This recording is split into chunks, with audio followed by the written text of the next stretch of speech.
हमारे चैनल को लाइक करें, शेयर करें और सब्सक्राइब करो और बेल आइकॉन को दबाओ। दिनांक 1 तारखेला जळगाव शहर पोलीस स्टेशन येथे गुन्हा रजिस्टर नंबर 35/24 BNS कलम 137(2), 309(4), 351, 3, 3-5 प्रमाणे एक गुन्हा दाखल करण्यात आलेला आहे। या गुन्ह्यातील फिर्यादीच्या सांगण्यानुसार फिर्यादीचं नाव आहे शाहिद मुन्ना कुरेशी। हा कर्नाटक एक्सप्रेसने तो धुळ्याचा असल्याने तिथं जात होता। तर रेल्वे स्टेशनच्या बाहेर तो पान खाण्यासाठी उतरला असता तिथील काही 3 मुलांनी त्याला लाथाबुक्क्यांनी मारहाण करून बळजबरीने मोटरसायकलवर बसवलं व गोदावरी मेडिकल कॉलेजकडे घेऊन गेले। त्याच्याकडून 20,000 रुपयाची मागणी केली, परंतु त्याच्याकडे तेवढे पैसे नसल्यामुळे त्याने ऑनलाईन पद्धतीने 2,000 रुपये एकाच्या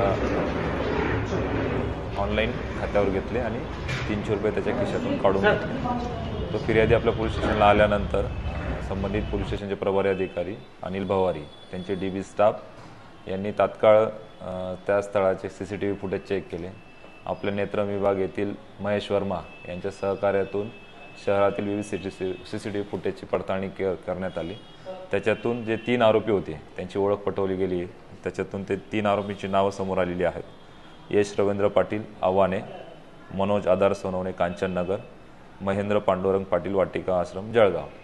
या 3 आरोपितांना आपण काल तात्काळ ताब्यात घेऊन या गुन्ह्यामध्ये अटक केलेली आहे।